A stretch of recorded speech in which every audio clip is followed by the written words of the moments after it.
Hello, everybody, and welcome to the reading room. My name's Mark Reed, and I will be your host for yet another AIMBOT. Am I morally bankrupt or them? Not sure. Let's find out. I like to start these things, and I want to wish a warm welcome to everybody that's here. Hello, Pragmatic Crystal. I hope you're feeling very pragmatic today. And Nanalu, Binge Thinker, hello. How are you? I hope you are well. I hope you are happy. I'm in a great mood. I had bald head. Me too. Yeah. Cool. Welcome. I had a great day yesterday. I did a morality stream with against Praise I Am, and it's like it just felt really good to sort of say, hey, you don't need a god for morality. We can figure this stuff out. We don't need morality to be a real thing out in the world in order to make some decisions on what's good and what's bad. And a highlight of that one. Oh, hey, Az, so good to see you, as my favorite person in all the chat. I love you, Az. The like we can look at people's well-being and say, hey, if you care for me, I care for you, and we can do this together. We don't need to know that there's something out there that has to tell us what to do.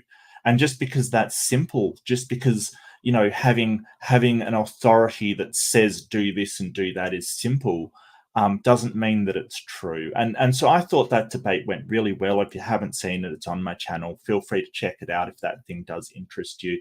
I do like to open these.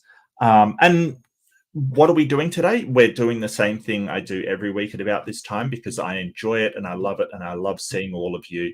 That we go through Reddit's Am I the Arsehole posts, and we just have a read of them, see who's right, see who's wrong. I'll run a poll and see who is morally bankrupt and who is not, and basically see what you think and what I think, and just give my opinion on where I think. And chat disagrees with me and mocks me constantly, and that's cool. That's fine. I totally get it. But I usually like to open these by sort of going into something that I've seen that has triggered my imagination or I think is concerning or relevant. And today I want to talk about, and I must admit I do focus on Australia because I get Australian news primarily. But sort of something came up where a trans athlete was trying to enter sport, basically, and a lot of images may come up when you think of trans athlete kind of thing. Um, Open with prayer. Yeah, thanks, Az. No, not today. Maybe sometime in the future. Maybe like if it's going to be a prayer, it's going to be, oh, please let me get through this stream. Like I think it'll be like more of a lip service to fate than anything else, mate. Anyway, this trans athlete, and there was a big hubbub with, oh, this trans athlete wants to join a sport. And so I want you to sort of remember what you think when you think of trans athlete. No, Wesley, mate, we're not doing that, buddy. I'm gonna give you a little timeout. So maybe just have a think about that. Yeah, Aaron, I agree. It kind of it's a evolutionary byproduct, kind of, yeah, sort of. So it allows social creatures to work. It isn't that morality evolved; it just is morality is a byproduct of like sort of us evolving a social system. So it's sort of added on to it. But I want to go into this because the athletes actually come out and sort of said, um, you know, this is me. I'm here. This is what I'm doing, and I want to share with you what she said basically, and I think it's kind of important. So let me share my screen if I was organized at all, because I'm never organized. So I'll share that, and I just want to share with you what she said. Um, that is not the screen I was after. Yeah.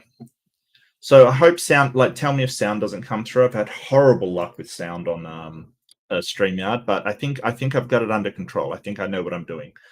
Let's put a face to your name and who you are, because you're a wonderful human that just wants to exist, and that's the baseline. Like, yeah, I am Lexi Rogers. I'm not non-existent. Just try to remember that there's actual people that are affected by these discussions and these debates. Please be nice. Please be nice. I think it's good to have a bit of a voice now, because when it's this hypothetical person and people are making a picture of what a transgender athlete looks like in their head, one, I don't think it's me, but two, I think it's a bit harsh, and people just forget that there's actually a person. Let's help make basketball to be a space of inclusivity and of love. Everyone meet Lexi Rogers. This is Lexi. Still fun, still silly, still the same person. It's just a different wrapping. So a few things sort of struck me, and I just want to sort of talk about the bravery of Lexi Rogers to come out and say, hey, this person you're debating is me. And what do I get from her? I get that she's afraid. She sounds like she is really afraid, and I want to, you know, if this is my platform, then I want to use my platform to send her all the love and all the best. I wish we lived in a world where she didn't have to be afraid. I wish we lived in that world, and I want to try as much as I can in my own little way to make us live in that world where someone doesn't have to be afraid to say, hey, here I am. This is who you're talking about. And something struck me as sort of when she was sort of saying, please be nice, you know, please.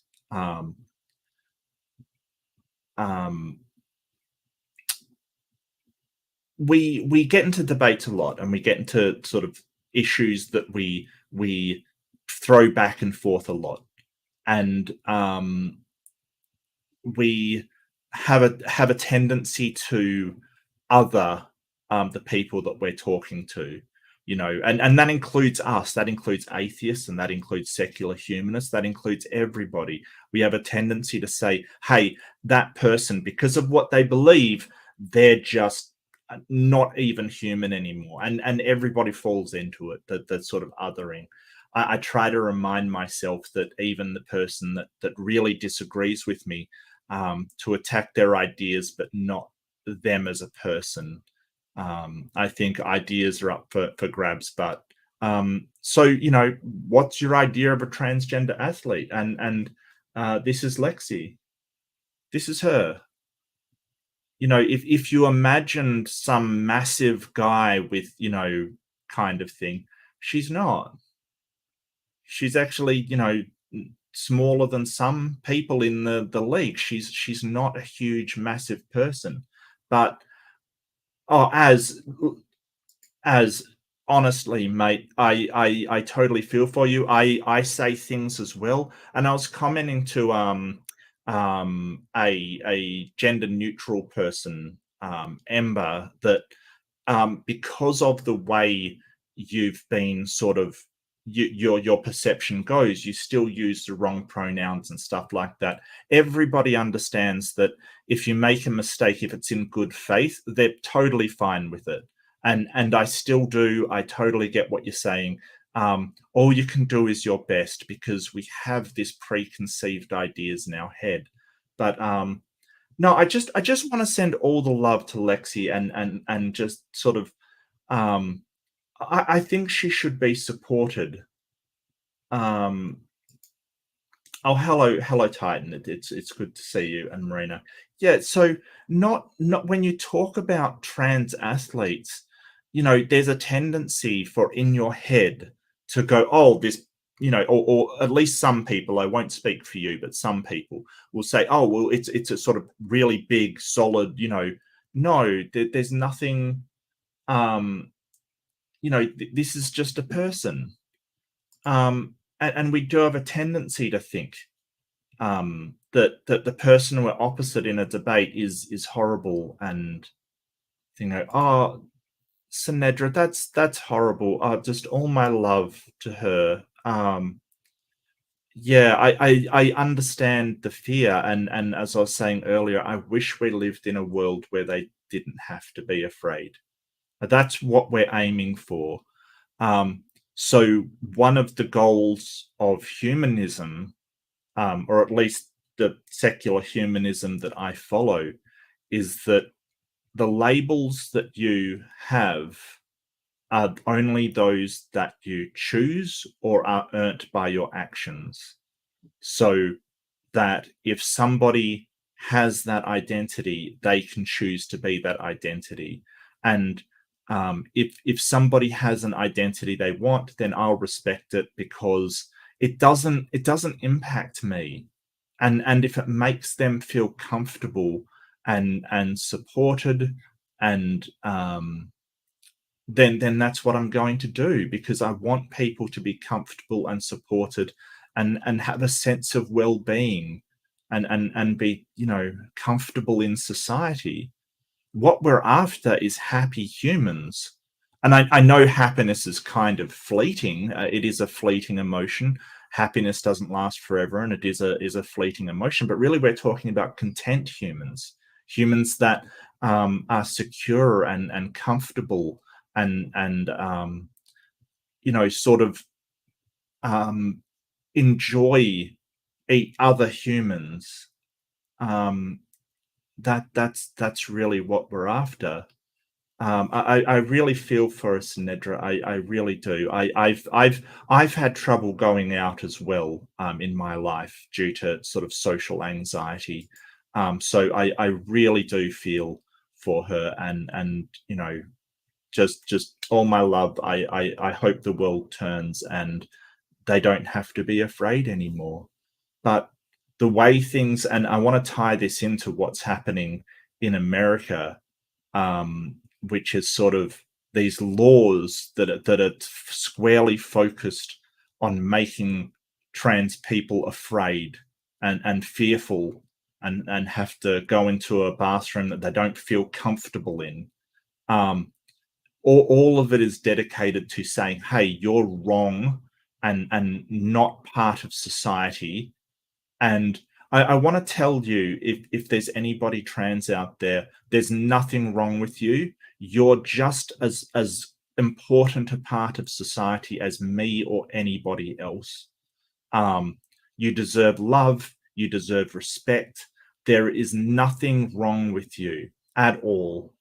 And that's, and I will stand beside you anytime if your rights are infringed, because I know that you would stand beside me. So, just that's all we need for morality, is just you care for me and I care for you. That's it.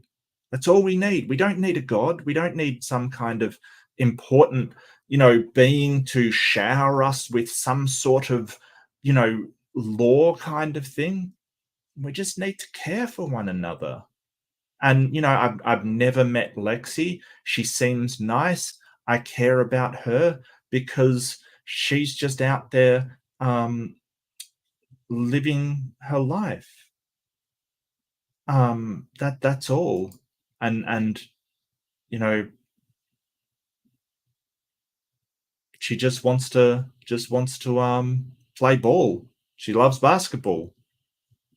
She's not huge. She's not, got an unfair advantage. She's just a trans woman that wants to play basketball. And it breaks my heart to see somebody, being interviewed with obvious apprehension, fear, trepidation, just begging people to be nice while they're debating her fate in her favorite, pastime. I mean, it breaks my heart, and I understand why she's doing it, but it breaks my heart. So be nice to each other. I get that you want to sort of say, oh well, these Christians or these theists, they're just horrible, and you just put them in a sort of, all Christians are this. And you'll probably notice I push back on it. Not all Christians are the same. I'm really sorry. I will hassle religion, but be nice to them. They're still people. They are people. Oh, Marina, thank you so much. You don't have to do that, but I really appreciate it. Thank you. Oh, look, me being an ally, I have believed this for a long time. And even when I was a young man, and pretty stupid young man, and had a lot of weird beliefs, I believed that, sort of, everybody was joined psychically, and that ancient aliens were actually, chariots of the gods kind of thing. So ancient aliens were gods. And I believed a lot of weird things because, I was young and not as sort of, didn't have as much critical thinking skills. Even then I had, with gay people, I was like, wait, why does anybody have any problems with gay people? And okay, to be fair, my rationale was like, well, if a guy's gay, that's more women for the rest of us. Okay, typical, 17-year-old brain going, what am I interested in? But, the whole point is that, I've never had, I've always been an ally. Some of the things that you find out as you go through life is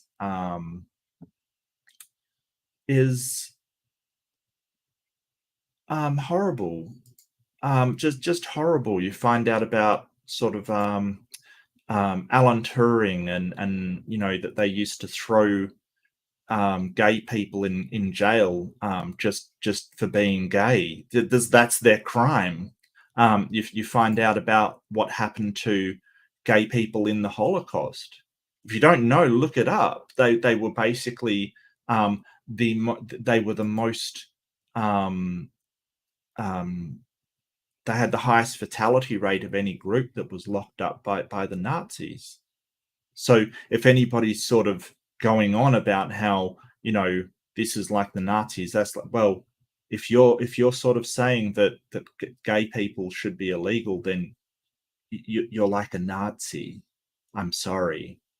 Don't hide behind biological women. Most biological women have no problem with the trans community, because most women know what it's like to be marginalized. So don't hide behind that.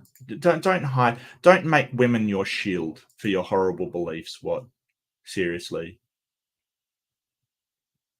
Yeah. So if you don't like trans people, just come out and don't like trans people. Don't hide behind women like you sort of, you're standing up for these biological women. Get out of here. No, you're not. You just don't like trans people. Let's face it. I've heard this argument before, and it's sort of, it's silly. It's silly. If and I've heard the sort of turf argument that they're taking over. Look, they're just people. We're all just people. We're all just people.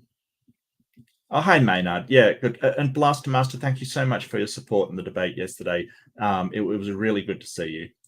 Yeah, and Zamara, he got chemically castrated. That was Alan Turing, who, if he did not do what he did in World War II, look, he saved an estimated 1 million lives in World War II by cracking the Enigma code.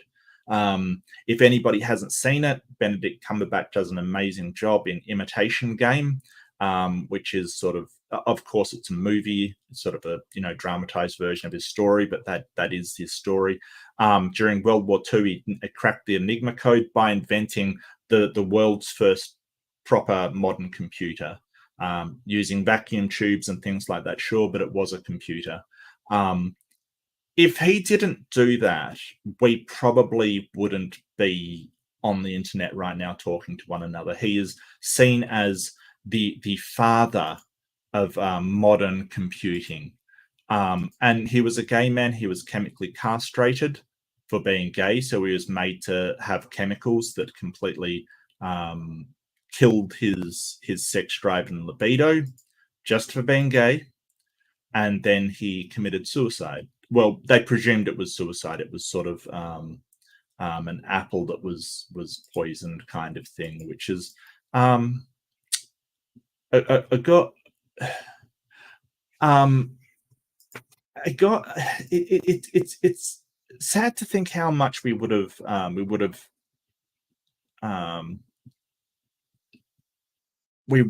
come if we didn't, take that action. And the British government has apologized, after the fact, but these are the decisions that will affect our societies forever. We lose a genius like Turing, and he was a genius. He was amazing. We lose these people. It is things we should learn from. Let's not marginalize people because of who they are, because even a gay man or a trans woman or a trans man or a gay woman can have ideas that can change the world, and we need them.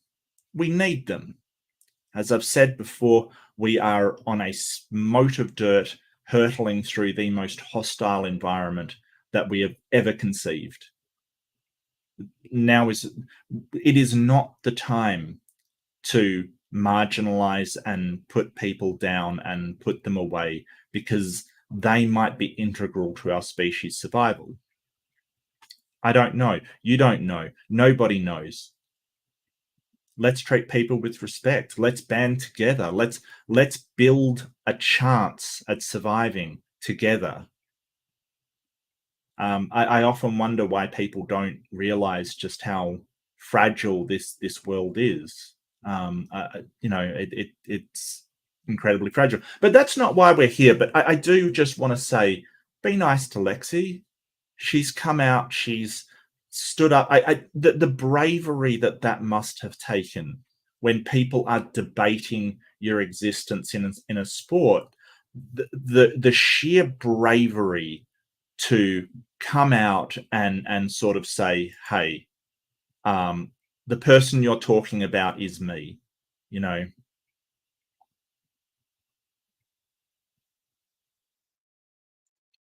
Yeah, with great power comes great responsibility. Yeah, so you have great power in a lot of rooms, Titan. When have you been responsible?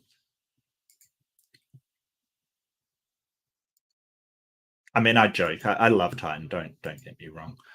I absolutely love Titan. But we're not really here for me to rant about the treatment of people. We're here to have some consensual judging of people on Reddit.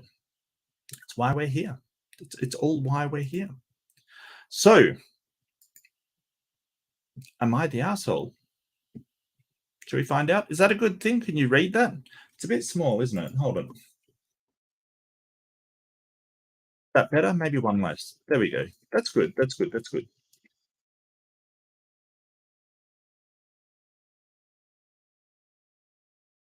Oh dear, what? Like, so when you're talking about a identity sort of thing, all of the traits that we see as womanly. So when we're talking about womanly traits or these traits that we associate with being a woman, none of those are chromosomes or DNA or any kind of body, sort of body part kind of thing. They are traits that are feminine, that are associated with softness, nurturing. They're basically these traits that are purely kind of arbitrary. So we don't see, like, we don't say what makes a woman. They're wearing a dress. No. That is not what we classify a woman as. If a person who is born biologically female puts on a pair of overalls, they don't stop being a woman, right? They're still a woman, because it's to do with social traits. It's to do with personality traits. It's to do with outwards presentation, both physically and um, sort of aesthetically and sort of personality wise. All of the things that we associate with womanly traits are not just wearing a dress. That's not what we associate.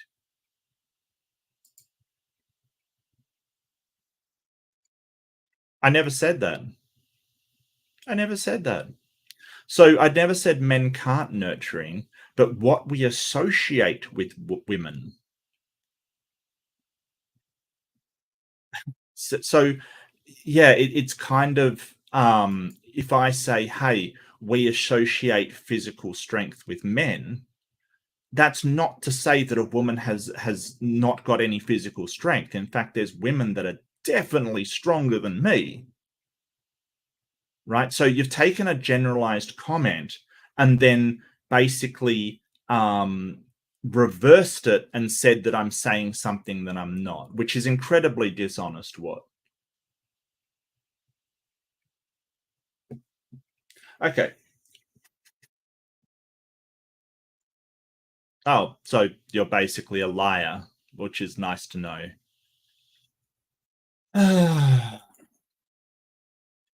Yeah. So I mean, the same thing stands of somebody going, well, if I ever get convicted of a crime, I'm going to plead insanity. Yeah, people say that all the time. People do that all the time, but you're not jumping up and down about that one, are you? What you think psychologists can determine if somebody has, sort of mental illness, but they can't, work out whether somebody is lying about being transgender?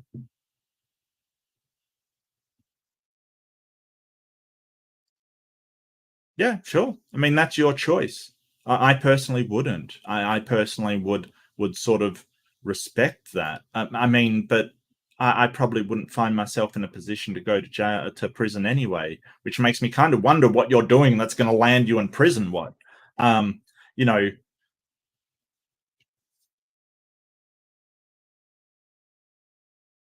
oh, Marina, is that right? Well, I mean, I I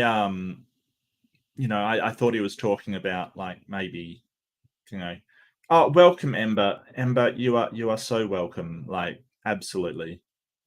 Ember's champ. But yeah, so what's basically saying that he's jumping up and down about or maybe your pronouns will change, maybe that's entirely up to you.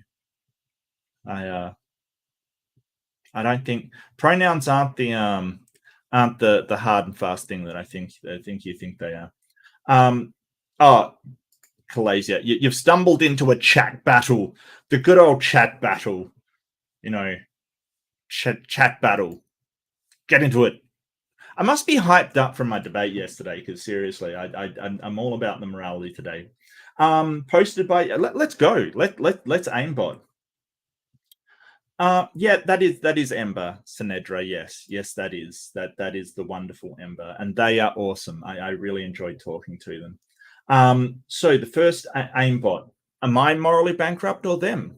Let's find out. Let's see who's in the right and who's in the wrong. Posted by Youth Throwaway 467. Am I the arsehole for kicking my son's girlfriend out of our house? Well, maybe. I mean, probably not. I mean, it is your house, right? Shouldn't you have the should you have the right to determine who lives with you and who shouldn't? Is that something you should have the right to do?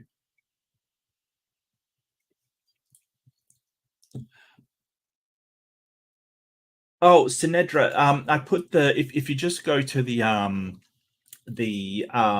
conversation I had on my channel, it should be there. I think I'm sure I linked it. I wouldn't be that rude to not link it, right? But just in case, what I'll do is I will grab you a lovely little blink. Oh, no worries, no worries. I can do this. I'm a professional. There we go.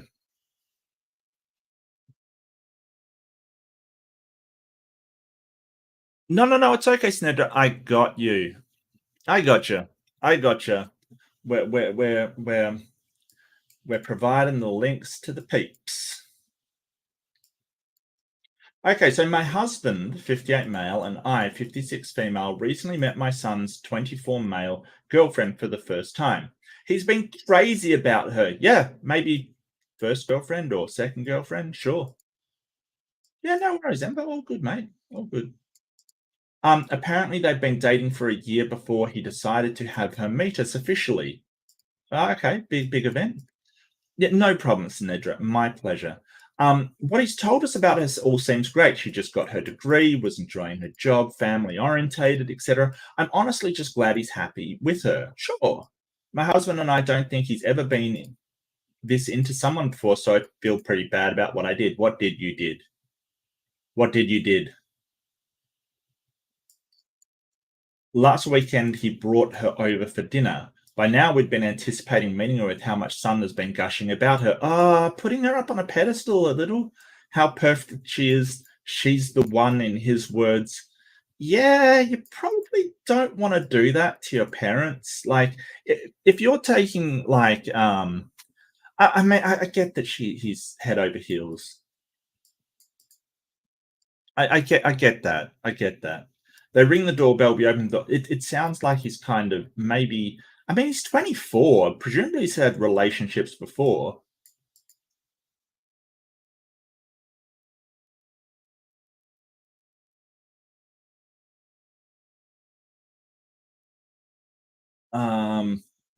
She looks exactly like her pictures, which is a great start. What? is that a red flag? Like there's just a there's just a totally different person standing there. All right. Okay, that's a red flag. Okay, my son is grinning ear to ear. Another great start. We invite them in. She accepts my hug and a firm handshake from my husband. Then she opens her mouth. I'm the one your son puts his penis in. Awesome. Yes, I like the girl. That's hilarious. To be frank, I was appalled. Oh, clutch those pearls. Come on, that's hilarious. Come on now. Yeah, probably not the best choice. She's probably around 20 something. To be frank, I was appalled. I expected my husband to laugh. Both he and my son are jokesters, and as annoying as it can be, I love it. But this was just too much for me. Did the husband laugh? Maybe I'm reserved, but all the things she could have shared about my son, she told us that.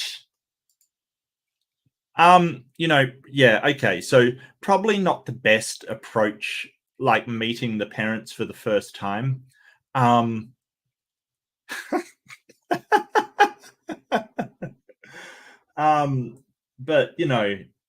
I think it's funny. I think it's funny. One look at my face and my husband knew how much I disapproved. Maybe I let my expectations get too high and it's unfair to have them. But I reiterate, of all of the things to say to her boyfriend's parents, whom she'd never met, she chose that.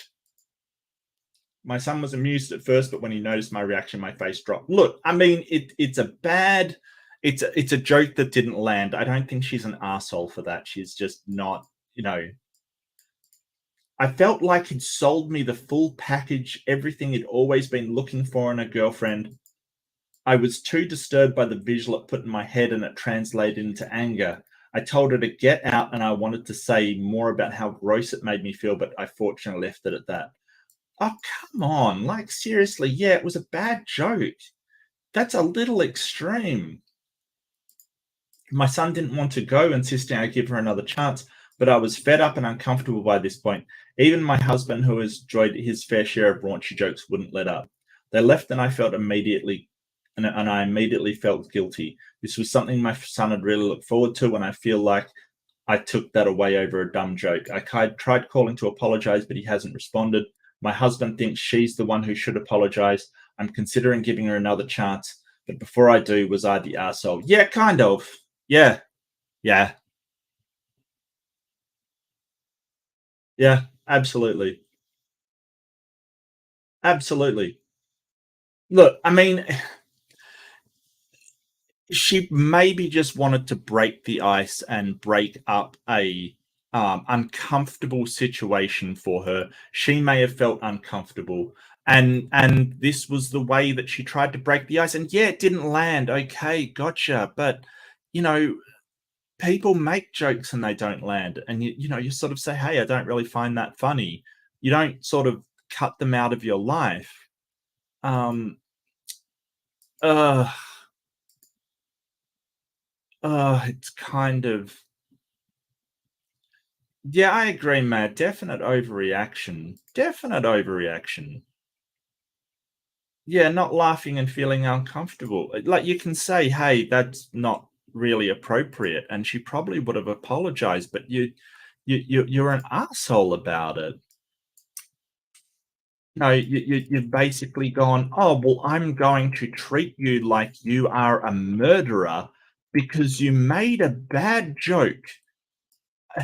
Have some perspective here. Um, Ugh, ugh.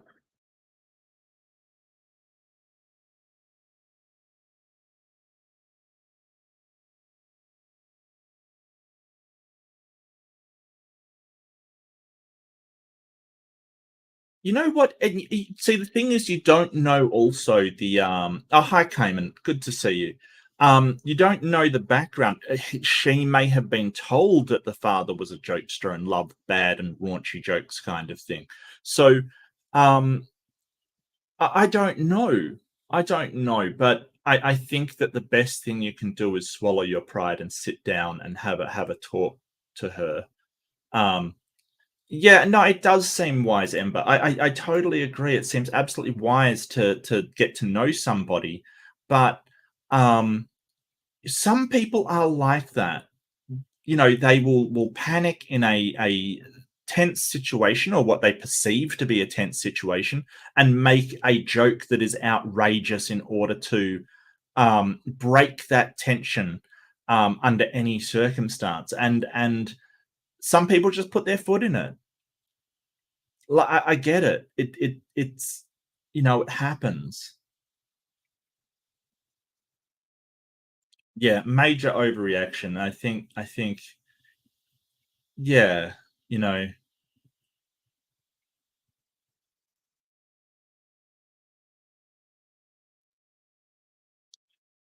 Marina, Ken, the straight friend and I, pre-transition, we're a couple when we go to war. Okay. Well, I mean, insecurity a little, but sure, sure. Some people are uncomfortable with that kind of thing. Some people are comfortable, but I mean, there's no reason to get that outraged about a bad joke. If she went up and grabbed some part of your mother or something, then maybe, but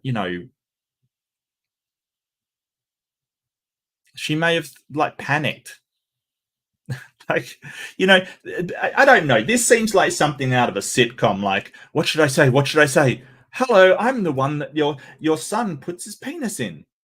And then, in her head, it's like, oh God, why did I say that? Have you ever had that before? Like you panicked and gone, this statement, like it's like when you panic and somebody goes, you know, um, like the waiter says, have a good meal, and you're like, yeah, you too.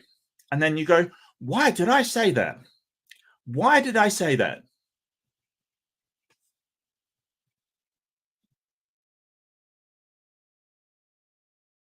Why did I say that?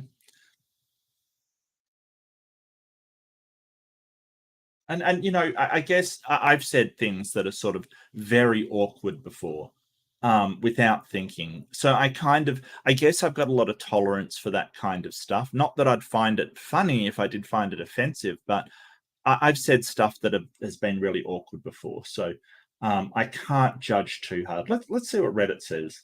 Not the arsehole. I'm pretty liberal, open-minded. I'd never leave with that meeting my parents. Yeah, I don't know. Was she nervous? Did she seem embarrassed at all? Yeah, that's true. Did she try and apologize? That's a good point. Is there anything that could explain her inappropriate? You apologized. No, come on. And she's not a teenager, college graduate with real job. What was she thinking? Sounds like, look, this is my problem with Reddit. They're like, oh, this one tiny thing happens. You know, and it's like, no, she's marking her territory. I don't, yeah, no, you don't know that. Maybe she was high. Maybe she was. Maybe she smoked some weed before she went. Yeah, no, I get it. I have autism and anxiety as well. And yeah, you're lucky if you get a coherent sentence. Yeah.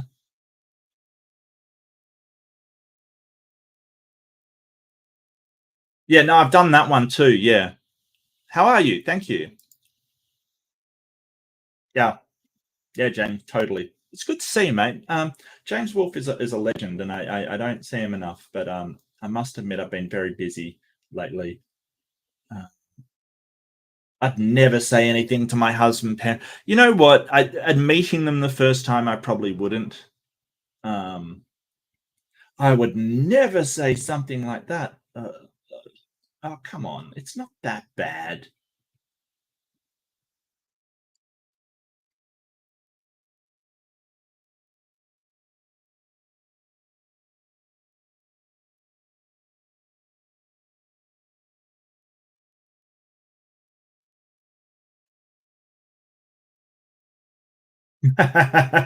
Yeah, the OP should have said, my vagina is the one your boyfriend came out of.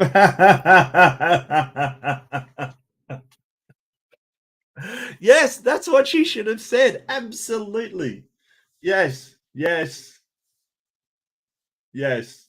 100% that chick. 100%. She should have said, my vagina is the one your boyfriend came out of.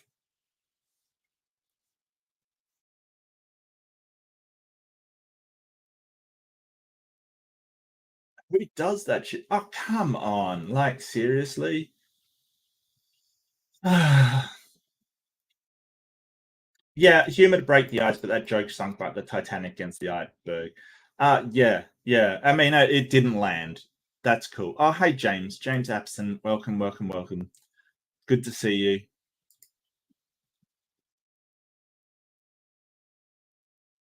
No, I mean, Tourette syndrome is usually marked by tics and repetitive things that they say. That isn't something that would necessarily be repetitive.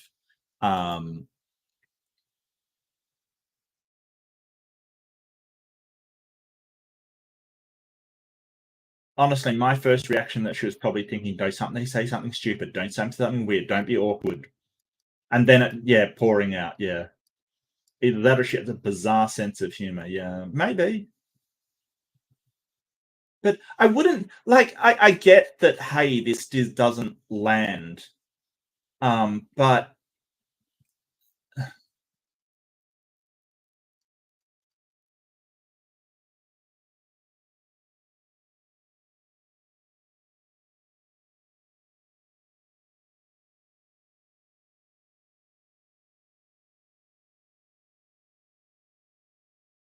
he probably can't get hold of because he's doing damage control with his girlfriend, who's now mortified and angry that his super funny joke. Oh, you said he jokes around like that with his dad. What are the chances it was your son's idea all along and she just regretfully went along with it? Yeah, possibly. Possibly. Oh, Sinedra, yeah, get some sleep. Get some sleep. It was so good to see you. Wonderful to see you, as always. Thank you so much for being here.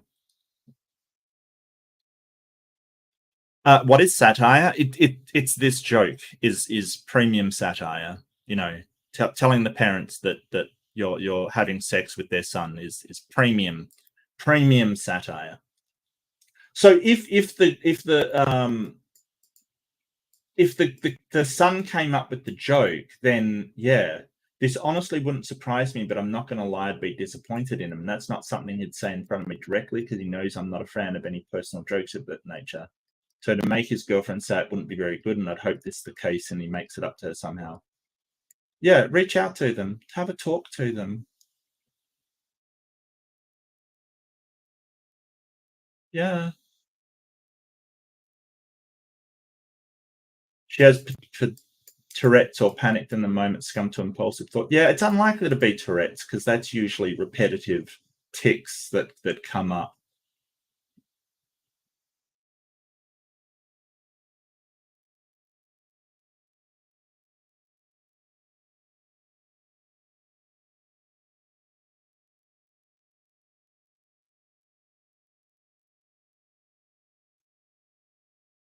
Okay, Reddit, calm down. He's been deeper in me than he'll ever be in you. Okay, that's you know what? I'm gonna upvote that.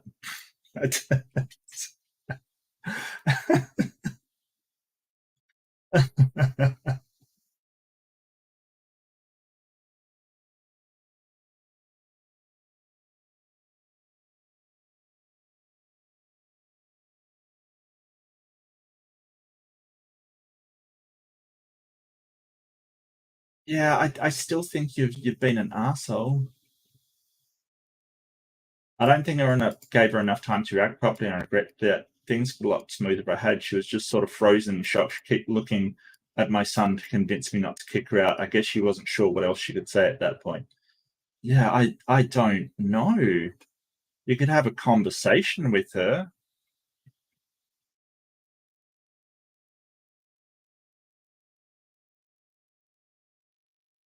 Still think you're an asshole for kicking her out for just a joke. Like, still.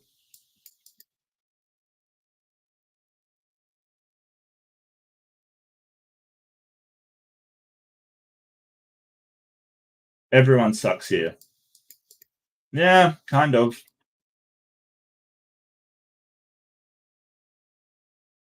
All right, well, there's mixed reactions on the thing. Oh, hey, it's the beautiful Amy Newman. Amy, so good to see you. Lots of love. It is so good to see you. But I think, did I put the poll up? Am I doing my job? Can someone tell me if I'm doing my job? Yeah, I mean, I guess that everyone's terrible, her for making the joke, but I don't know. I've done enough foot in mouth situations that I don't really feel like making a terrible joke that doesn't land is being an asshole, basically. I just don't think so. I don't think that makes you morally bankrupt. I think that hearing a joke that disturbs you and kicking someone out rather than having a conversation of going, hey, I don't think that's funny. I think that is being morally bankrupt. It's not helping at all. If you say, hey, I don't think that's appropriate and I don't think that's funny, and they say, well, you've got no sense of humor and should lighten the F up or something. Yeah, then it's time to say, hey, just get out of here. But yeah. She sounds stupid. I'm speechless. I don't know. And if it is true that the son gave her the joke to try and shock her parents, must be more patient about it. Yeah, totally. But I get that. I get that. I get that, it's to some people that's incredibly shocking. To me, that's not that shocking. Mind you, I'm Australian and I hear shocking things all the time. Like people will just swear in the middle of conversation, stuff like that. It's just, you know, I've heard a vagina described as meat curtains before. That isn't unusual in Australia. It might be a different culture, you know.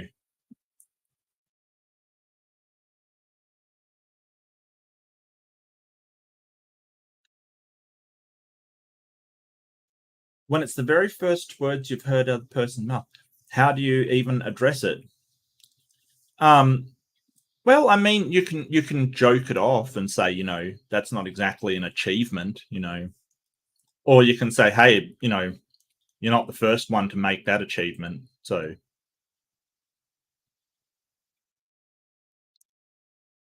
you're not the first, you're just the latest. I don't know.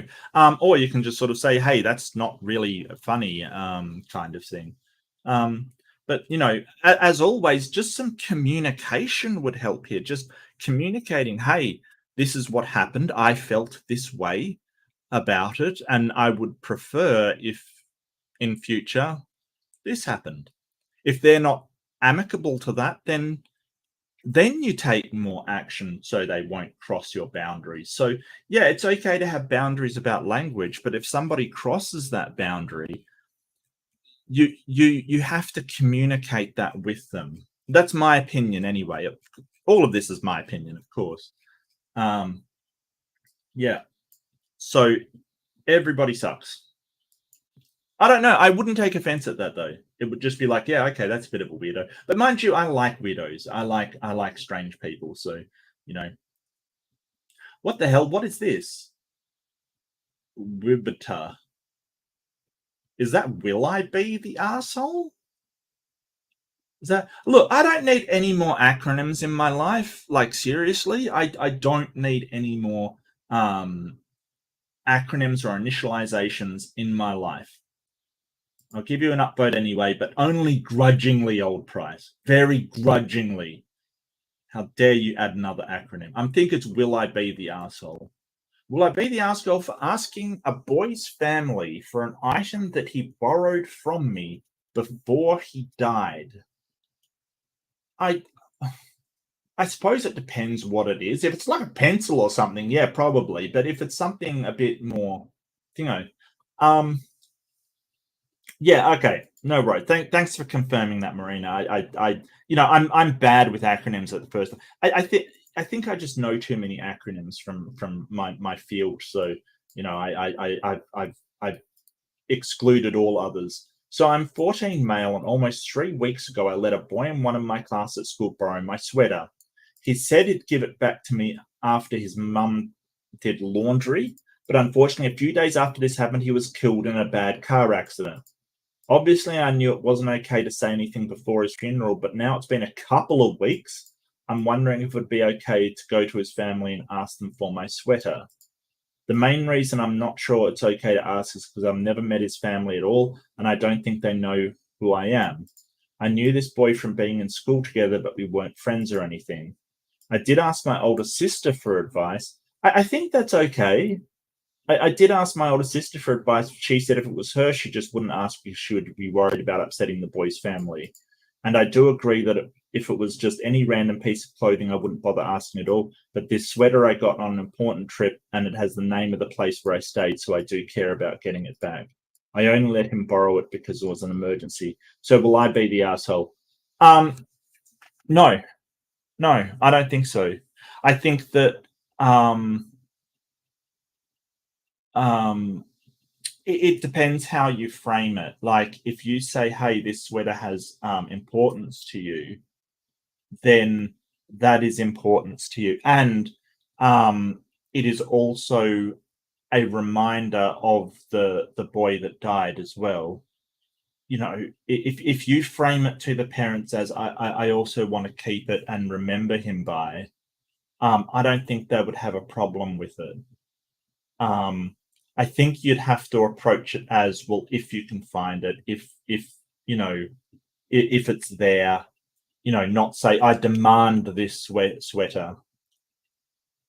Nice pun, Ember. Nice pun. I appreciate the dad puns.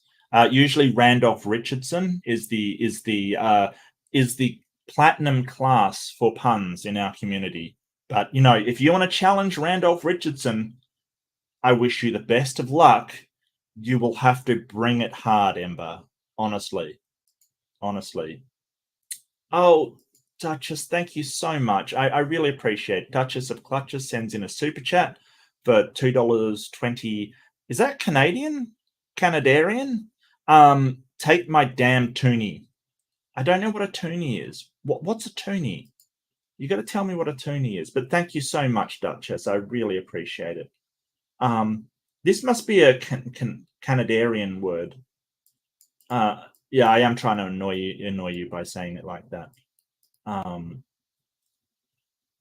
Look, I think it would be okay. I think you would have to be sensitive. Now, to give you some background, when I used to work in a telecommunications company, part of the job was there was a section that I didn't work in that section, but I took some of their work when there was nobody available. So I took what's called overflow, and that was the bereavement section. So the bereavement section of a corporation. The bereavement section of any corporation is the most sensitive work you'll probably ever do as far as customer engagement is concerned. The real attention has to be paid to how that is handled. Now, usually in cases of bereavement for a corporation, it is essentially closing the account, doing notification, doing a number of things on the account so that you know that the person has passed away, and reassuring the customer that basically the account will close with no further remuneration required.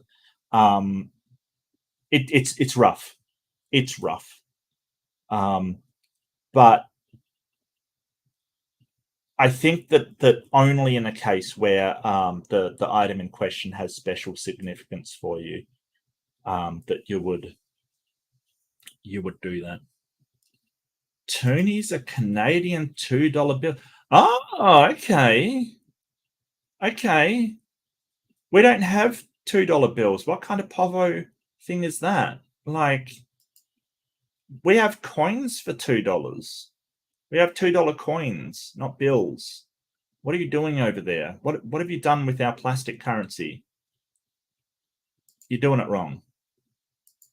Shape up, Canadians. You're doing it wrong. Oh, so you're talking about the coins. Oh, okay, gotcha. All right.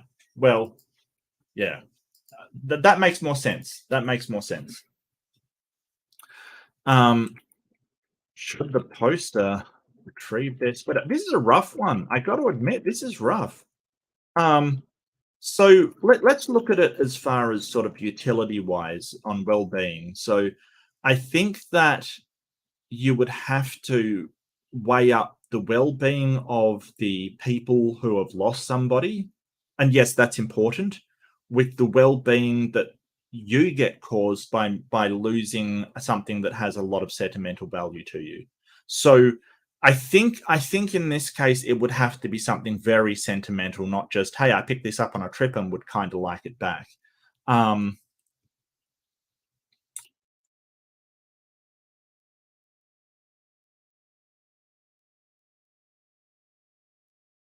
But I think that probably somebody should help the young man with it, the 14-year-old with it, just in case he says something incredibly dumb. Because I said no end of dumb things at 14. Like, seriously, I probably wouldn't be able to have that conversation.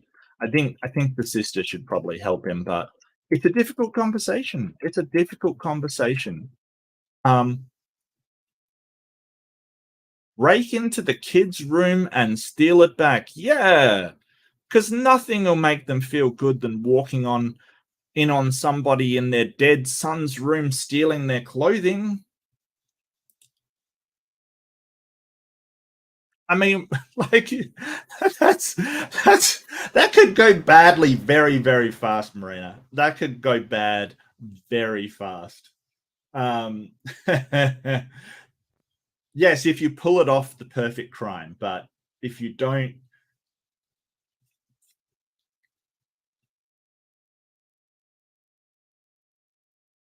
not the arsehole. Yeah, but you have to ask in the right way. I totally agree. Yes, good one. I was upset to not in a hurry, understand if you're not ready to do that. It looks like, yeah, absolutely. And sort of giving your condolences, and I don't think the parents would be upset that you were nice to their son, and yeah, I think that you can tell them how much you share their loss, kind of thing. We were comforted by talking to friends. Yeah, spend an hour, tell them funny stories about their son. Tell them about why you let them, sort of lent them the sweater. Do not ask them to wash it for you. Yes, absolutely. Absolutely. Do not ask them to wash it. Yeah.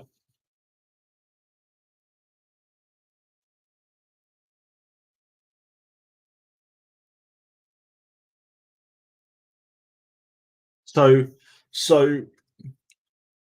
how do you talk to somebody about death? How do you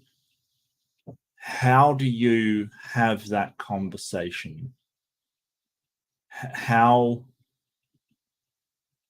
there's one thing that always really upsets me, and that's people projecting their worldview onto me. Like, when I lost my parents, I was absolutely devastated. It was only like a couple of months, or a month in between, month and a half in between both my mother and my father dying. My mum of breast cancer, and my father of a heart failure.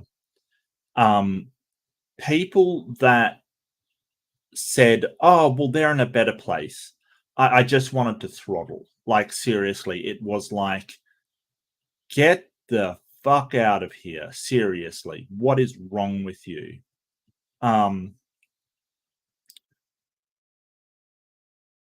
I think that sort of sitting down and talking about how they knew your loved one, and sort of what really, that I think, and of course this is just my opinion, but what I think is that you talk about how they impacted your life, how they made any difference in your life, no matter how small it is. No matter if once they lent you a pencil, or once they talked to you about your future, or they, sat down and had a meal with you once.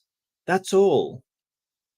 I think that the best thing for people that have lost somebody is to know that the person that they lost has had an influence on the world. And that's just my opinion, and what I've found throughout my life. Yeah, but you're sick. Yeah, that's not actually cool, Titan. That's Look, I hope there's laughter at my funeral. I hope people are not that sad. I think that the one thing that I told myself when I lost my parents, and I was devastated, was that my parents will never feel as heartbroken as I do right now. That they won't feel that. They don't have anything to feel. They're gone, and they're not going to feel bad about it because they're gone. So that actually helped me, knowing that as bad as I felt, and as much as I was in mourning and sad and devastated, they weren't feeling what I was feeling. Maybe that helps, maybe it doesn't. I'm so sorry if you've lost a loved one. My heart goes out to you, and all love in the world. This is getting morbid, really. Why do my streams always turn morbid? What? Why is that? Am I a morbid person? I don't think I'm a morbid person. I think I think people are too afraid of death. Like, they're just, oh, you don't talk about it and stuff. But I don't think it has to be morbid. I think it can just be a natural part of life. A rest for people that have worked all their life, and yeah, I don't think it has to be morbid. So many people try not to bring up the deceased of the parents in fear of upsetting. I've learned it has the opposite effect. They want to hear stories about their child, what it meant to somebody, no matter how small. Absolutely, I totally agree. Hugs, yeah, lots of hugs. Hugs to these people that lost their son. Hugs.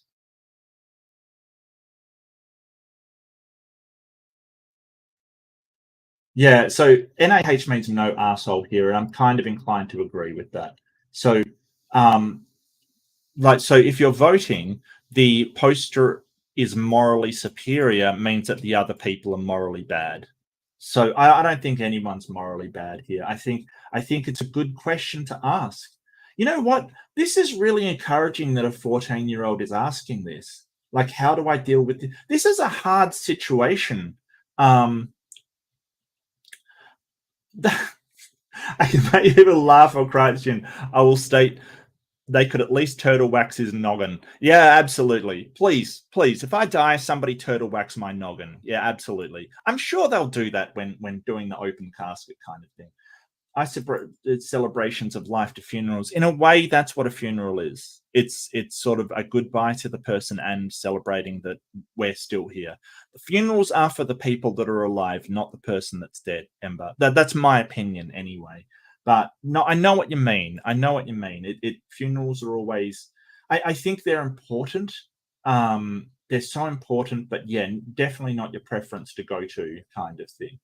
I get what you mean.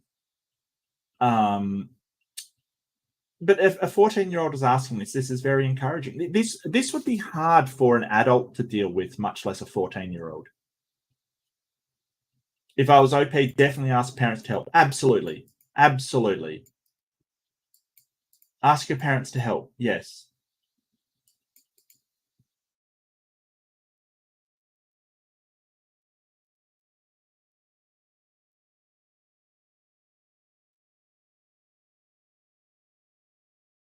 Having his parents call the kids' parents. Yeah. It might be better than sort of stumbling through it on your own. Well, I hope he's taken a few of these suggestions away from this. Wow. Are you telling me that Reddit is doing some good out there? Yeah, it's not the arsehole because the parents are not sort of morally inferior. They're doing fine. I think no one's an arsehole here. I think that even if the parents reacted badly, they're still not arseholes. People deal with grief in different ways.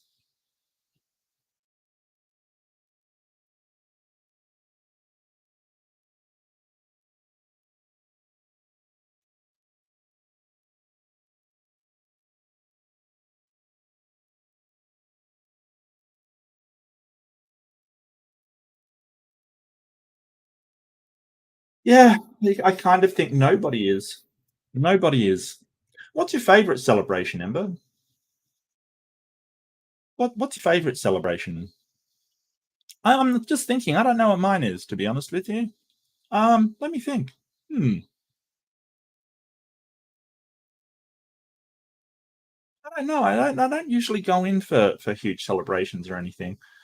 Probably Christmas, just to go away kind of thing, and it's nice and hot, and you know, you go to the beach and stuff is really cool. So Christmas is usually my favorite, just because it's middle of summer kind of thing over here. It's actually quite nice. And there's a lot less religious stuff over here than in America. Yeah, I like this kid. I like that he's asking, how do I deal with this situation? Look, it must be hard, and I do like that there's a place where it can go on the internet and say, hey, if I do this, am I going to be transgressing some kind of moral thing? This is the thing. This just shows that we don't automatically just get morals prescribed from some sort of deity up high. We've got to talk about these things. This is how we work out moral stuff. Halloween. Yeah, cool. I don't know. I don't like dressing up. I don't like dressing up. I got to be honest with you. Maybe I'm weird. I just don't like it. Spooky and autumn. Yeah, okay. Yeah, see, we don't have so much of the deciduous trees which turn orange and stuff. So we've got eucalypts and stuff. So there's not as much like stuff like that. But I know that's awesome, Ember. I'm glad you enjoy it. Yeah. I like that he's asking questions, and this is how we get to what is moral and what is not moral. We sit down and we talk about it. We say, hey, what's the benefit of this? Will this outweigh the harm that we're doing here? Yeah, I agree with chat. No one's at fault. Well done, chat. You made a correct decision. I knew you could do it. Yeah, that's actually really cool. Well done to you. Look, at 14, I had no idea what I was doing. I'll be honest with you. Birthday drama. Birthday dramata. Birthday temporary account. I got you. I got that one. I got that one. I'm onto it. Am I the asshole for not including my niece in my daughter's birthday since her parents can't afford it? Yeah, kind of, I guess. Why wouldn't you let them have a combined birthday? Did they ask for a combined? What's the reason? Okay, so the poster is 31 female, and her daughter 8 female, and a niece 8 female are born 10 days apart. Due to this, ever since they were little, my sister-in-law, 29 female, has always pushed them to have a shared in quotation mark, birthday party. When the girls were younger, between 1 and 4, we used to do shared birthday parties. But my husband and I realized that we were always the ones to foot the bill for everything, food, decorations, location, etc. The girls were also complete opposites. My daughter has always been more of a tomboy, while my niece is super girly. Okay, well, I'm not sure what that's got to do with anything. So do what your daughter wants, and then, the other girl can just attend the party if she wants. When my husband and I told sister-in-law and my brother that we won't be doing the shared birthdays anymore, they were really upset. They were really upset, I presume, and it started a huge fight. They said they can't afford to throw a nice birthday for my niece, but we can, so it makes sense to pay for it because we're family. Well, okay, so yeah, not going to fly with my husband and I. Look, I think you should, if you are doing well and your sister-in-law and brother are not, I think it is morally good, or you would be morally superior to pay more. But what you could do, and here's where communication comes down, you could sit down and say, hey, we've been paying for the entirety of it. It makes us feel like, or we feel like we don't get any support with this thing. We would prefer it if you did some stuff, chipped in, or made some stuff. Like, can they bake some stuff for it? Can they do most of the setting up and cleaning up for it kind of thing? There are other things you can do to make things equitable. Not equal, but equitable. That they can support you in other ways. You can discuss this, but it all depends on how you discuss it. If you come in with ultimatums and demands, then it's going to break down real quick. Just sit down and just have a conversation and say, hey, we're not happy at this. Not to be accusing, not to make them feel like, hey, you're sucking us dry kind of thing. You're just taking it. No, just sort of, hey, what can we do to make this more equitable for both our families? Kind of thing. But instead, yeah, not going to fly with my husband and I. So we stuck to what we said, and since the girls, probably every year since, but maybe run it through a proofread or something before you post it. But sure. So we stuck by what we said, and since the girls have had separate birthdays. Every year the girls have had separate birthdays. My daughter and my husband love watching Formula One together, and she wanted to have a Formula One themed birthday this year. Cool, go for it. Okay, so separate birthdays. Sure, okay. The weekend before the birthday, we had a family dinner at my parents' house. Sister-in-law, my brother and niece were present. My parents were asking her girls if they were excited for their upcoming birthday and if they were having parties this year. My daughter told my parents she is having a Formula One themed party this year. Sister-in-law answered for my niece and said that they're not going to have a party for her because things were tight. The conversation was left there. Okay, well,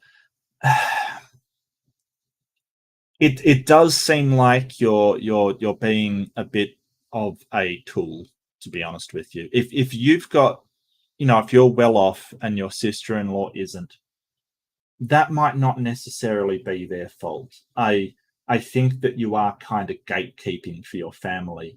I think that you could come to an agreement for other stuff for your sister-in-law to do. Like I said, they could do the setup and the cleanup. They could bake stuff for it. You know, they could do other things. Fast forward to the past weekend. Daughter's birthday was on Saturday. We had the party and it was going great. The whole family was invited as usual, and everyone was having a great time until the cake. What? So you invited your sister-in-law to the party that you couldn't? Okay, that's a. Oh, Big Bad Mama. So much love for Big Bad Mama. You do some great stuff. I was watching your Hoven's House of Horrors the other day. I think I forgot to comment, but it was really cool. Like you actually do some amazing stuff. So shout out to Big Bad Mama. Absolutely. And I know you're going to come in and ruin my poll, I mean, More Than Titan has already ruined it. So you know, I'll look forward to that. I'm in the kitchen with my mum, mother-in-law, sister-in-law, and a few other family members talking. I pull the cake out and get ready to bring it out for everybody. Well, everyone. Sister-in-law takes a look at the cake and looks confused. Sister-in-law. Oh, now we've got a screenplay. We've got a screenplay now. Now it turns into a screenplay. Sister-in-law, is this the girl's birthday cake? Me. What do you mean the girl's? The cake is for... Insert daughter's name here. Sister-in-law. Well, I thought I mentioned that things are tight this year and that you'd include niece's name in the birthday. Me. I understand your situation, but how come you never once mentioned this to me? Sister-in-law. Well, I thought it'd be common sense. Now my daughter isn't going to have any kind of celebration for her birthday this year because you and your husband are so selfish. She then stormed out of the kitchen, made a huge scene at the party outside, yelling to her husband and my niece that it's time to go, and left. Since then, she'd been messaging me as my husband non-stop, trying to make us feel guilty that my niece isn't going to have a birthday party and calling us all kinds of names. That's a bit extreme. I feel bad that my niece isn't going to get a birthday party. Am I the asshole for not including her even though they can't afford it? Yes, you are. Yeah, you are. Yeah. Yep. You don't even have to buy anything new. You can just tell...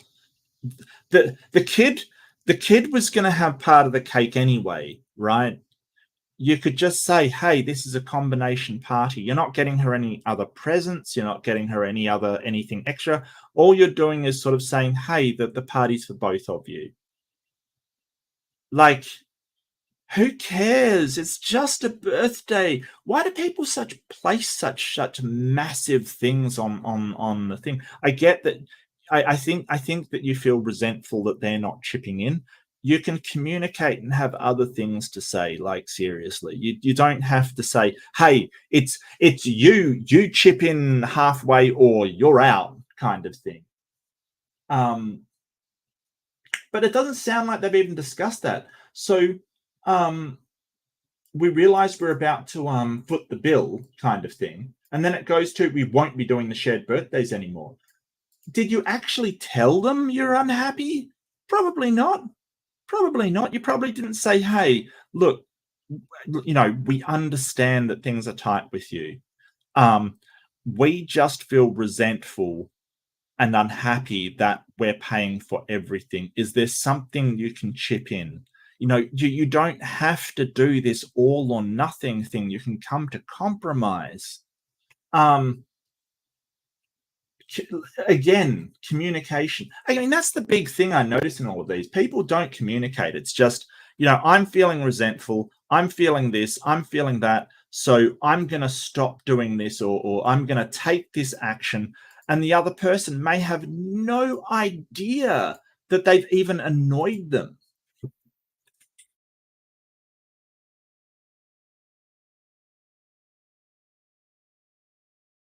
Like, they may have no idea until you take the action of, oh, we're not splitting it anymore. And then their reaction is kind of, well, why are you being an asshole? But you didn't even tell us that you were upset about it. And have you given them any option to make things right?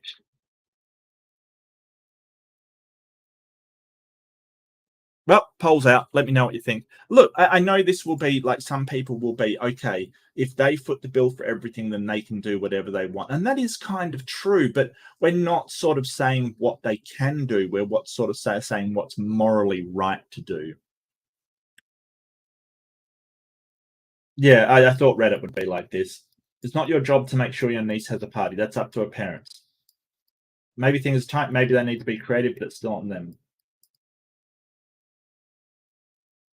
Yeah, I must admit it's ridiculous to think that hinting sort of, oh, but we're tight will automatically get her the party. That is a bit weird. That is true.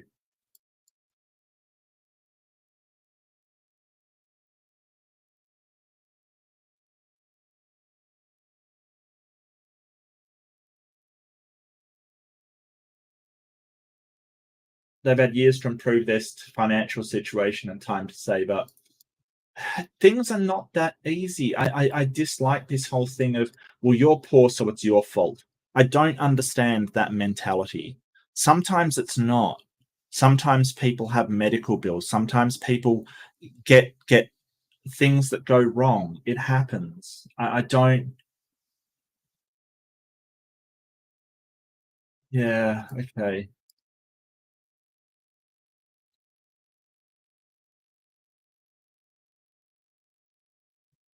I must admit, though, you can have a birthday party without some big cake and stuff. You just need a, yeah, homemade cake and a happy birthday banner.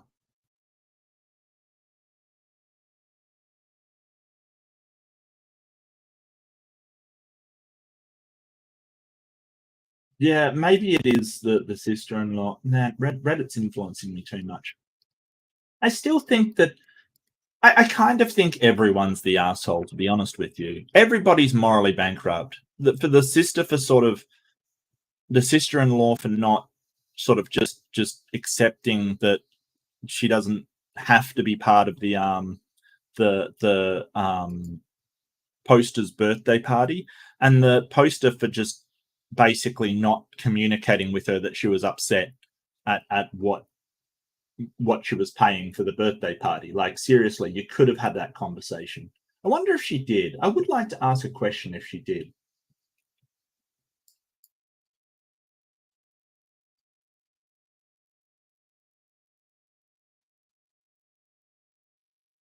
I must admit, cake mix is not hard to get. I must admit.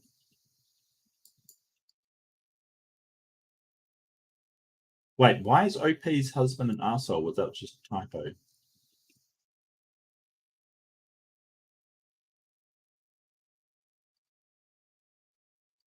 Well, it looks like to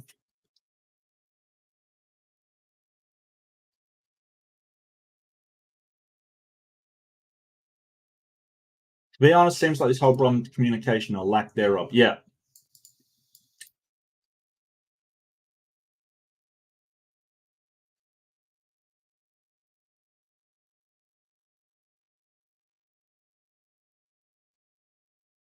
Something could have been arranged. Yeah, exactly. No, I like the way you're thinking. Excellent. Wow. All right, you've written an essay on this one. All right. Well, I mean, I'll upvote it, but I wasn't expecting an essay. Muffins are pretty easy to make as well. Yeah, Blaster. Yeah. Actually, we didn't. My wife and I didn't have a wedding cake. We just had cupcakes because my wife loves cupcakes, and they were just rainbow cupcakes kind of thing. And it was like you can sort of scoff and go, "Oh, well, that's what we wanted." I judge us all you want. That's what we wanted, and they were yummy. There you go. Yeah, absolutely. Something could have been arranged. They did not do that. Yeah, but they didn't know. So please give your niece a hug and let her know she's loved. Yeah, absolutely. It's not the niece's fault. The niece is not the one to blame here. Okay, when I say everyone's an asshole, I'm not including the niece in that. Just to let you know, by the way, just so in case, before you think, oh, wow, what a monster. No, I don't think it's the niece's fault that she's blameless in all of this. It's kind of cool that the little girl went for a Formula One party because that's what she likes. Look, if she's passionate about Formula One, good for her. I hope she becomes everything that she wants to be. That is kind of cool.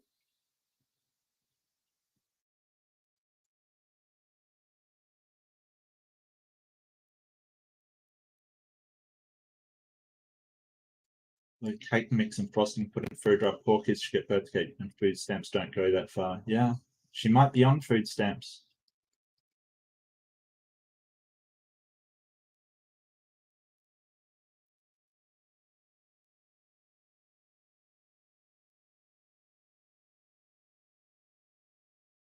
You could have also hosted a potluck birthday party and just provided cake and decorations.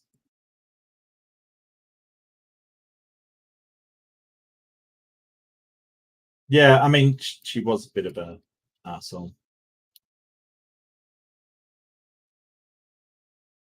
You were mean to who Blaster was mean to. I don't know who SSFL is. I don't know who that is. As you're going to have to explain that one to me. Sheet cake is $20. Yeah. Has anyone ever been so poor they couldn't afford birthday cake? I think I've been that poor in the past. I think I have been that poor. Yeah. Yeah. So I was sort of thrown out of home at 18. So for probably very, very good reasons, like don't get me wrong. It was probably the best thing that could have happened to me. But I was probably poor enough to not afford anything really.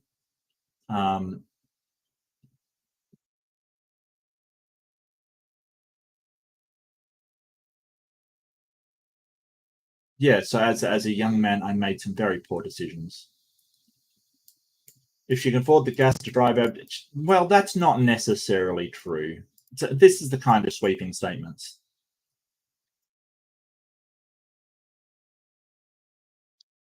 But I wonder what you think. I think that they're both being assholes, and I agree with the posters that sort of go, "Hey, you're not communicating." Yeah, communicate. Oh, sea science? Yeah, no, I've got sea science blocked, to be honest with you, as I can't. That guy will make stuff up about you and just lie and lie. It's really disturbing, actually. I was over on I think it was Donnie's channel, Standing for Truth channel, and I had said some stuff in chat, and then I had a sort of went over to Amy's, came in, and it was actually like just outright lying about what I said. It's actually really disturbing, just sort of not just, oh, well, he misunderstood what I said, but actually outright lying. And when I sort of said, hey, that's a lie, he just laughed about it. So I don't know how you how you deal with someone like that who thinks it's amusing to actually lie, outrageously about stuff. Look, I don't mind people that dodge. They annoy me, but I wouldn't block somebody for that. But this wasn't a dodge. It was it was just an outright lie. So yeah. All right. Well, I'll do one more, and then I'll start to wrap up. Similar tide. Am I the arsehole for rudely responding to my mother's-in-law's comments about my home and insulting my husband? No. Look, if she's being a bitch, then you can rudely respond as much as you want. This whole idea that you have to be polite. Oh, that was the final straw for you? Yeah. No, he's really a dishonest person. I don't see any reason to engage with him. DH and I. Who's DH? DH.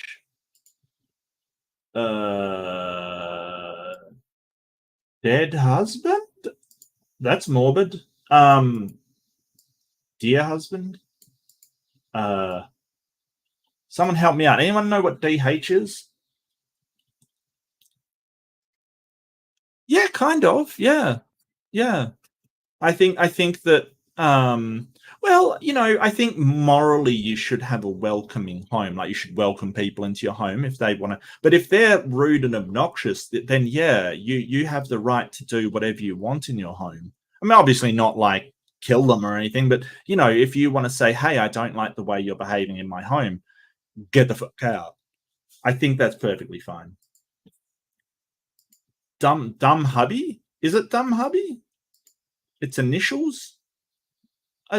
Nanalu, I don't know why they're giving. Nobody else gives initials. I mean, get with the program. Okay, I'm gonna just say dumb hubby. Dumb hubby and I have been together for 2 years. He and I live in a home that I bought from my mum's inheritance money. His mum always talks about how messy our home is.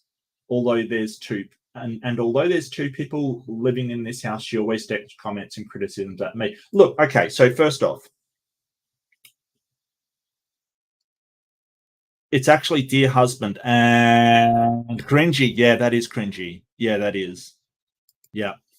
Actually, I look, I mean, as far as like pet names go, I can't throw any stones, like seriously. I call my wife waifu and she calls me husbando. So that is incredibly cringy and I don't care. So I'm not going to throw stones on that one.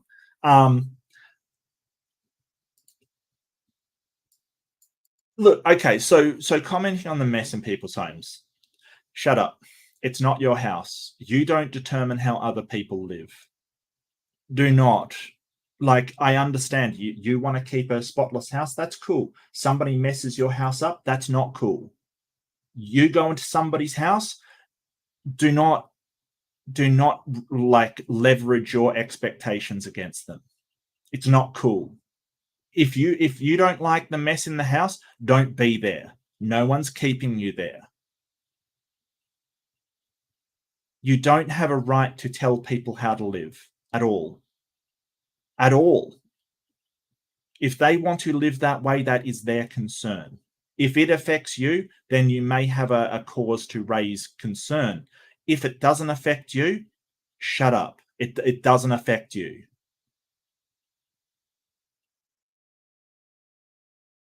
And she directs her comments and criticism towards you because you're the woman. That's why. That's why.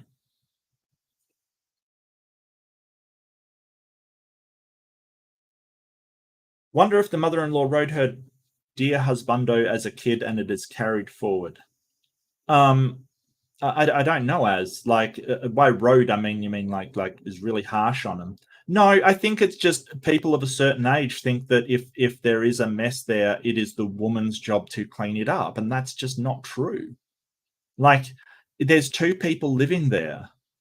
You don't get to just go, well, that's the woman's work. That isn't how we live anymore. You know, we're both responsible for the state of the house. But people of a certain age think, well, the state of the house is the woman's concern, state of the finances is the man's concern. You know, so if they're not making enough money, that's got to be the man's fault. You know, this kind of archaic 50s sort of, you know, mentality of male and female roles. I live in a messy place, but I can't magic it clean. Yeah.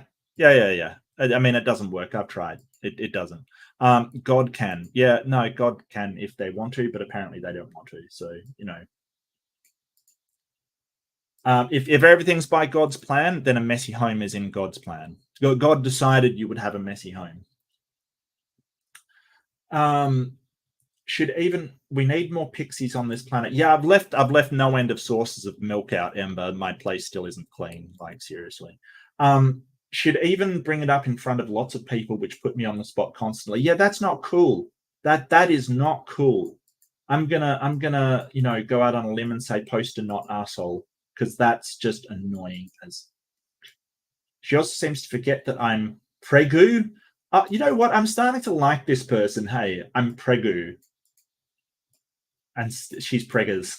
And still work while her son covers 2 night shifts every other week. Okay, so the son only works 2 night shifts every other week. She's pregnant and she's still working. Yeah, it's tough. That's fine. I would not do some judgment on their house. Like, who am I to judge? They might be happy there. If they're happy, who cares? Why do you care? Oh, because people might come in and judge you. Like you. They don't like it. Get out. Last week was my final straw. We gathered at dinner and she brought up how messy my home was the last time she visited. What? So not even the time when she's round? She lectured me for half an hour about it and then started shaming for the state of the house. I snapped and told her, it's so ironic and hypocritical of you to keep lecturing me on the state of my house as if I don't live with someone you raised. She went silent and dear husband stared at me in disbelief. I wouldn't stare at them in disbelief. Okay. Things got awkward. Next thing I knew, DH storms out and dinner gets cut short. We went home and he yelled, oh, okay, so you were at her house. We gathered at dinner. So she was at her house because they went home and he yelled at me about how I insulted and humiliated him by implying that he's a lazy, dirty bum. But you've got no problem with your mother doing the same thing. What? Oh, no. Oh, no. No. Look, DH, and I'm going to refer to you as Dirty Hobo now. You can't go when your mother is saying, oh, your house is really messy, and she says that's ironic because your son lives there too and you raised him, and then you say, well, that implies I'm a lazy, dirty bum. It's like, well, that's what your mother was doing.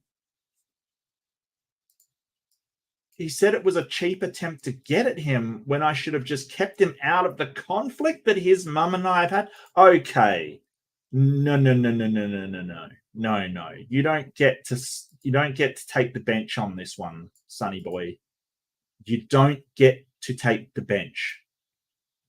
You got to stand up to your mum. You got to cut the umbilical and stand up to your mum.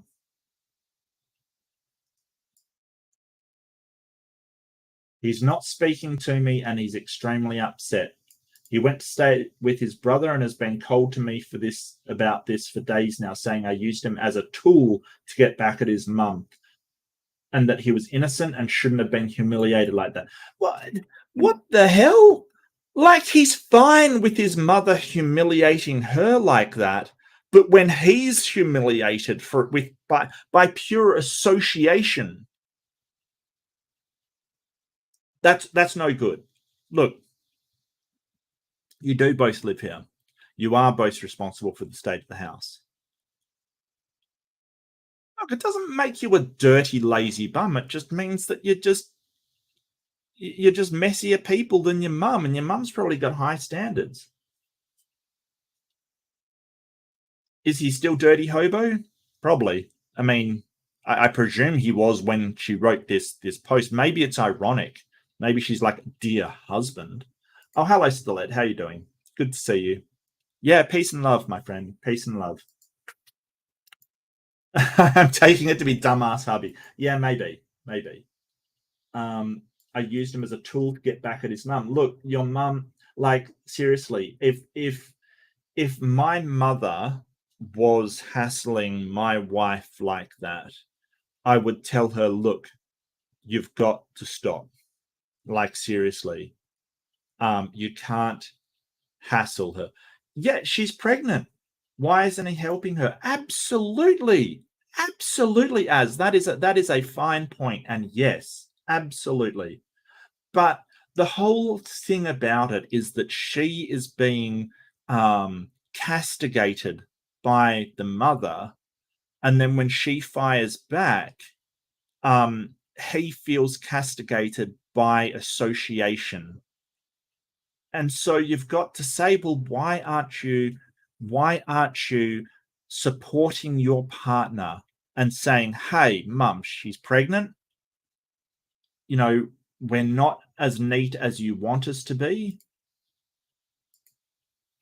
Yeah, man, absolutely. That, and you have an amazing avatar. That's the reasons. I'm going to say no. I'm going to put it to you, but I'm going to say no. Absolutely not. You are not morally bankrupt. No. Oops, I didn't actually do the last poll. Poster is morally bankrupt. And everyone is terrible. Oh, the birthday gatekeeper. Yeah. Now, one day I'll do one of these things without me stuffing up somewhere. I promise. I promise.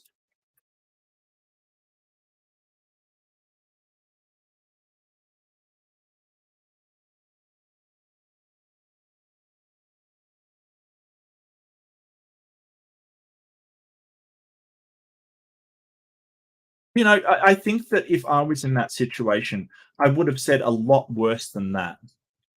Like, honestly, I would have said a lot worse. I probably would have told her to fuck off. Like, seriously. Maybe not, but it sounds like your mother-in-law is terrible. Like, who talks to the people about that?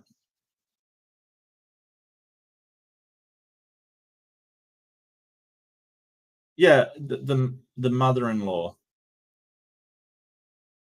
Oh, you did? That's all right. That's okay. Look, I can't keep track of them. I won't expect you to, Marina. Honestly, if I'm not keeping track of them, I can't expect anybody else to. Honestly, it's just, yeah. So if you voted in that one, that's fine. That's not a problem. But I really think not the other. Well, he barely works. He barely cleans. He won't intervene when his mum is unloading on you. Yes. Thinks that you should have protected him from her arguing. What exactly are you getting out of this relationship? Well, I wouldn't presume to judge a relationship of one post. I'm just going to upvote you until you said that. At the minimum, ban MIL from the house. Make a rule that she's the only when you visit her. Yeah, maybe. Maybe. What do you get out of the relationship? Look, maybe he's amazing in bed. You don't know. I'm not going to judge somebody's relationship from that. But yes, the points are still good points. He won't intervene when his mum is unloading on you. Yeah. Like, dude, cut the umbilical. Cut that umbilical. You can't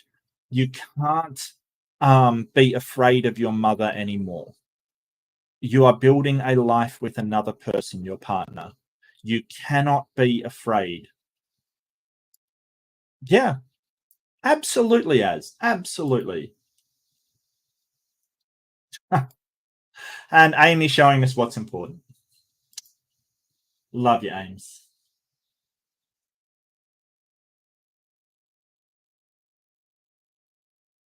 He was half correct. He wasn't being used as a tool by OP to get back his mother. He's just a tool. Yeah, I don't know. I mean, look, the guy may have other stuff going on. There may be some issues, but like if your mother is unloading on your partner in such a way, she or he is gonna need them to tell you, hey, look, that's not okay.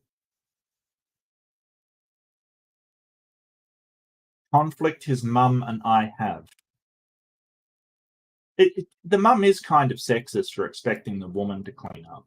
And I mean, she probably won't hassle the son. And I've seen that, I mean, I am making a generalization, but I have seen it where the mother will heavily criticize the daughter in law, but not the son, even though the son's doing way worse stuff. Because to a parent, that child is always going to be their baby boy kind of thing.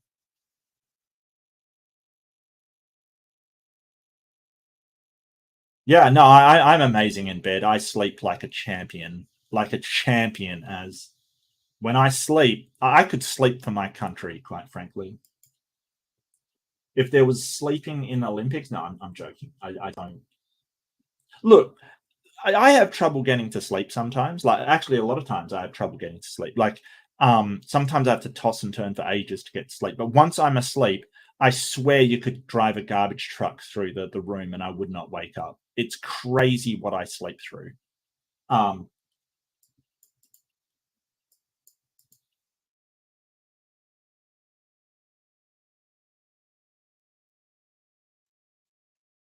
AP to maintain the house you bought with your inheritance. Make sure you don't put his name on the deed. Do not commingle finances.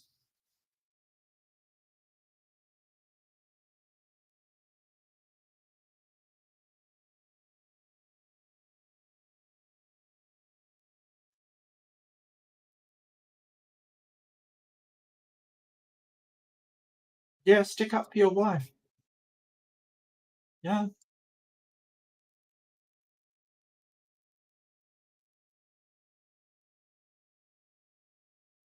Yeah, don't shame people for their houses though. Like seriously. It's not cool. You don't have to be there. You don't have, it doesn't affect you at all. If you're worried about like people judging you, then you have to get over your fear of people judging you, you know, vicariously through somebody else's house. I mean, come on. Memories of my streams keep me up at night. Well, you know, hey, I'm not the one doing a series on Hoven's House of Horror, Big Bad Mama. You cannot comment on that. Good night, Marina. It was so good to see you, and all the best. Much love. Good night, and sleep well. Not the arsehole. Yeah, so everyone's sort of saying not the arsehole, and I really do agree. I think that, I mean, I don't know if the trying to make him a wasband, that did get a chuckle out of me. Yeah. That did get a chortle. Maybe a chortle. Maybe a half chortle. A half chortle to full chuckle. Somewhere in between, 3/4 chuckle. You're the arsehole to yourself. All right, let's play the meta. Oh, come on. That's not how this is done. Stop. Just stop. All right? You're the arsehole to yourself. Get out of here. The woman was rude and misogynistic. Yes. Yes, they are. He's acting like a hurt toddler and giving the silent kid. Yeah, serious talk. Serious talk. You got to sit down like adults, which you supposedly are, and talk about it.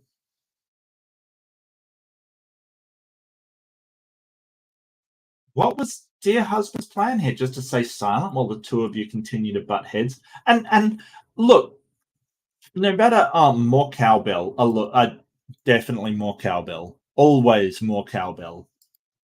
Look, I mean, not to mention that while he's away sulking, his wife is pregnant. I mean, there's certain situations that you just can't have a tantrum in and go, oh, well, I'm going to go, you know, your wife's in the hospital, you had a fight beforehand. You can't just have a tantrum and not go to support her.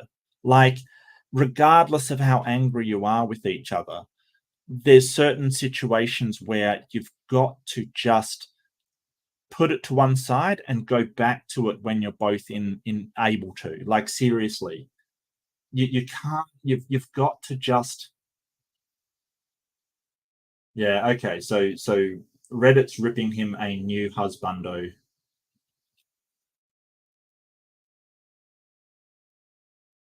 Info, why are you married to this guy? Yeah, okay, all right, settle down, Reddit, settle down. Settle down.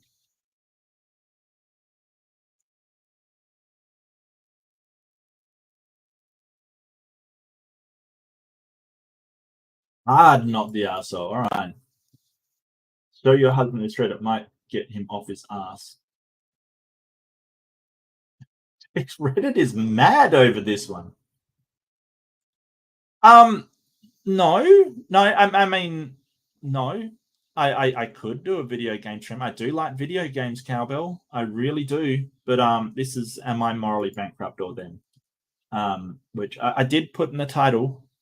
I did put in the title.